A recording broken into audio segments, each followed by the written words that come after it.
At first Vocula could not help feeling afraid at rising to such a height, that he could distinguish nothing upon the earth, and at coming so near the moon that if he had not bent down, he would certainly have touched it with his cup.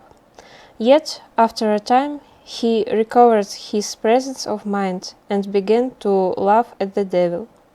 All was bright in the sky. A light silvery mist covered the transparent air.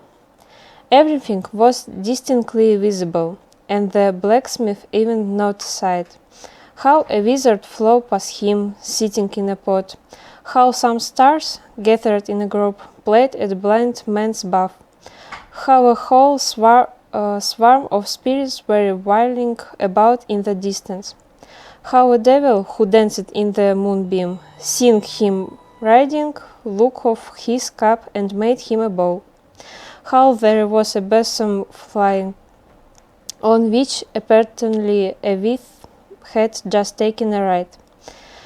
They met many other things, and all, on seeing him blacksmith, stopped for a moment to look at him, and then continued their flight far away. The blacksmith went on the flight, and suddenly he saw Petersburg all in a blaze.